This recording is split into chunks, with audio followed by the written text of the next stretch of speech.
他因为他爸爸工作的关系啊，他从小换了10几间学校。就他一开始其实是好像看他是没有表情，就是他都不太讲话，也不太表达嘛，对不对？可是其实呢，他后面是有很多愤怒的。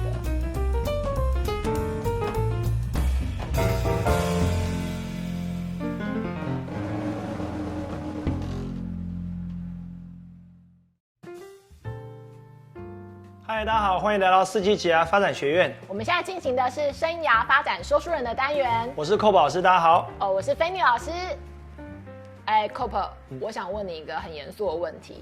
就是呢，你有没有遇过那种就是在学校功课表现很不好啊，然后就类像学习障碍的人啊，可是后来他其实发展的非常好，然后又功成名就的？就是在班上等于成绩是倒数的，功课很不好，然后但是赚大钱或是就是很有名的人，或者他就是有了一个什么样的专业发展啊，然后大家都认识他这样子。我个人的经历啦，因为呢我还年轻嘛，就出社会也没有太久，对，所以你要回想我以前那个成绩比较差的同学，然后有些没联络了。那有没有真的很成功、很有成就的同学？现在是还想不太到。但是有名啊，已经很有名的人。他自己承认他小时候功课很烂，我倒是有想到。谁啊？非常非常有名。好好奇。这个应该没有人不知道他是谁啊？真的吗？赶快来说来听。有一点点像我。是吗？是他像你，不是你像他就对了。好啦，这是非常非常有名的电影明星啊，叫汤姆·克鲁斯。什么汤姆·克鲁斯？这怎么可能像我的？对。汤姆·克鲁斯先生啊，对，你对汤姆·克鲁斯你印象是什么？不可能的任务。对嘛？捍卫战士。捍卫战士，对他这两个。帅哥。对，他帅一辈子。他今年60岁了，60、61了，是有点看不出来。对，我也知道年纪挺大。对，汤姆·克鲁斯应该说他从出道到现在没有不红过，他永远都一线明星，对吧？而且他不是还挑战要上太空吗？对，他越来越夸张嘛，特技动作啊，拍电影，对。但他怎么会是功课不好？你看你现在想说，哇，他那么帅，他电影拍得这么好，对啊，他又身兼制片，对不对？那应该很优秀啊，你都当老板了，对不对？你应该功课不错，对吧？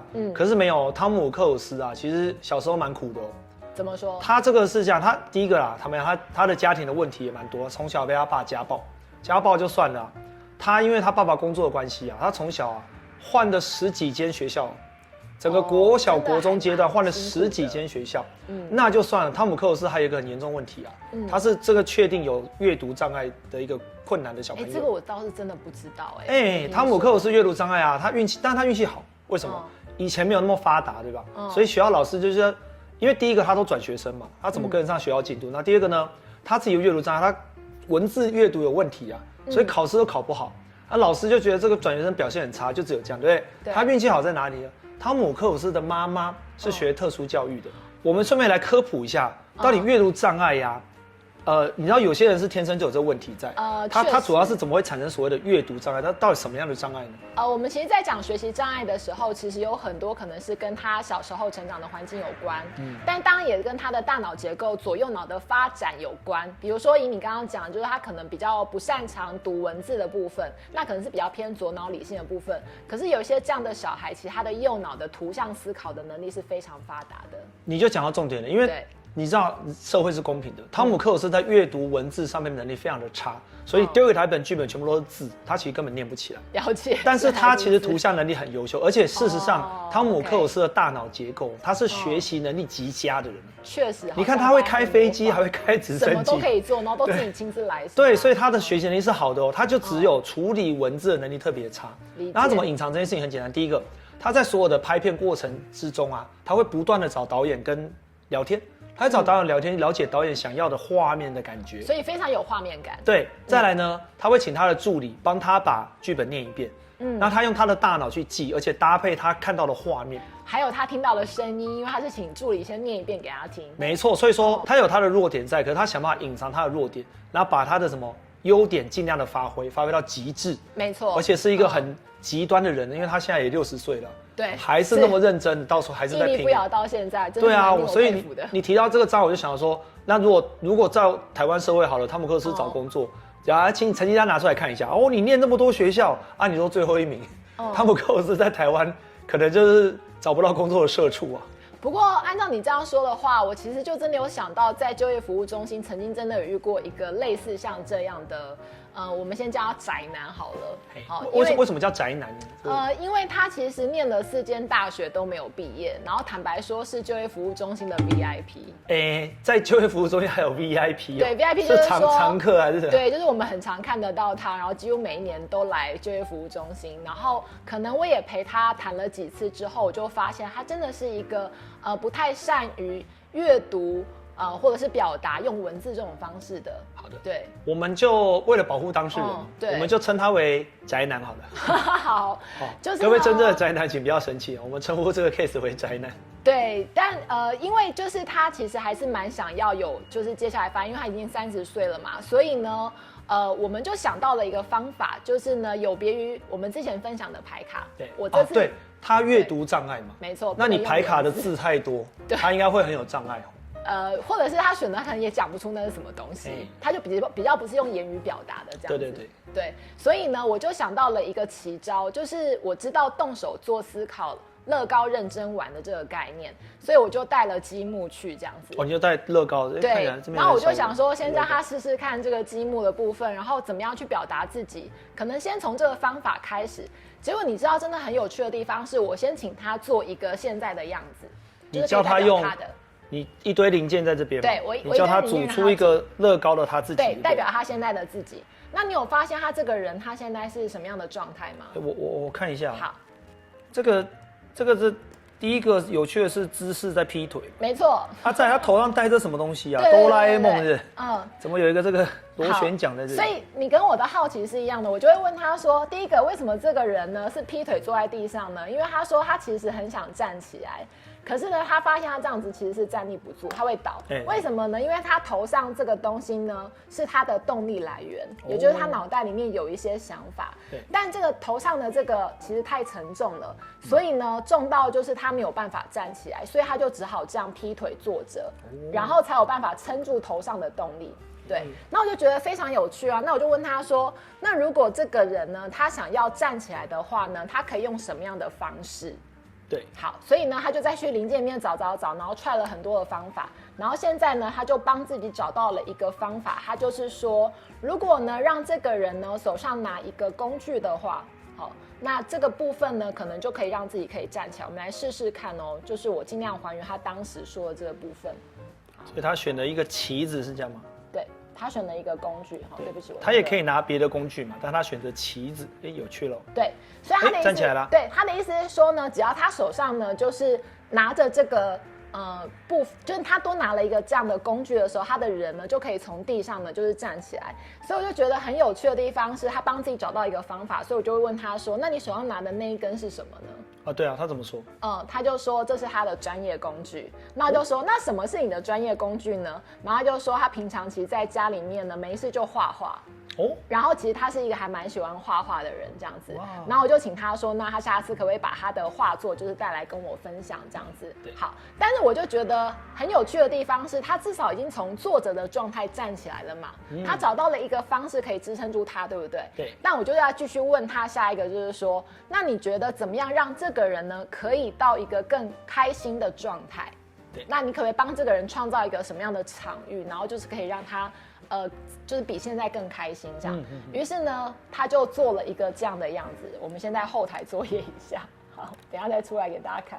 噔噔。好，他就帮自己做了一个这样子的。好，那第一件事情是呢，Kobe 你看到了什么呢？我第一个看到的就是他的工具现在跑到他头上。没错，还有呢？然后这个是一个很对称的，我好像船嘛还是什么？对，看起来像船，又很像是那个什么司令台，是不是？对。然后它的这个什么螺旋桨，对，没错，跑到正前方了。这给我的感觉非常好。你其实都讲到了那个重点。第一件事情呢，就是他把他的专业工具放在头上。那基本上在他的形容里面，他说，因为他要让这一根呢是可以被风吹动，就是可以看得到，就大家都可以看得到它。对。第二件事情是他帮自己做了一个就是类像飞机可以起飞的东西，就是这个螺旋桨代表它是可以起飞的。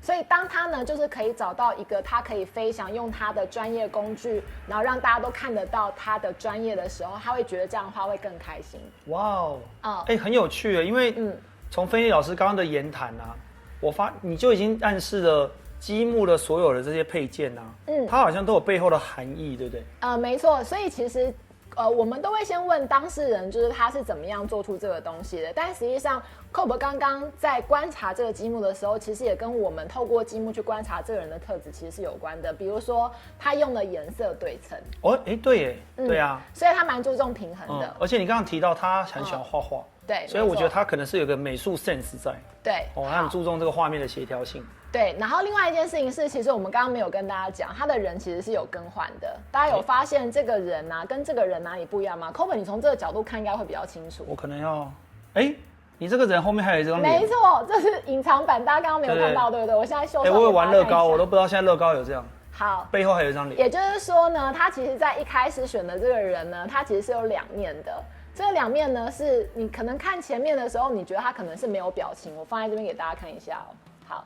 就是呢，他摆出来的时候呢，他劈腿了，他回去劈腿，对，他回去劈腿，这是他一开始的样子。对，好，就他一开始其实是好像看他是没有表情，就是他都不太讲话，也不太表达嘛，对不对？可是其实呢，他后面是有很多愤怒的，因为他后面的那个看起来是凶的脸，是愤怒的，对，凶的脸。那但是因为他放在那个隐藏版的部分，其实如果没有仔细看的话，其实是没有发现的。对，那这当然也是跟我们后来再聊到一些，就是他可能家里面的人没有支持他，或是一些想法是有关的嘛。但是当我们问他说你怎么样可以让自己更快乐的时候，他其实还帮自己换了另外一个脸，这个脸就是一致的了。对，然后是不是有稍微等于说他还是可以继续选择两面的脸，但是他现在选择单面的脸。没错，对，所以呢，他除了就是帮自己的这些原本的状态呢，从那个本来是劈腿坐在地上呢，然后背后在生气，已经到了有一个飞机，然后可能有一个专业的工具的这个差别之外，他还帮自己更换了一个脸。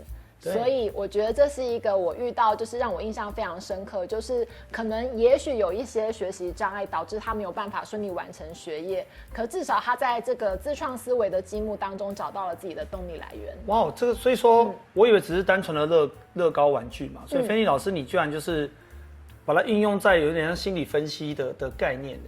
它背后有什么样的？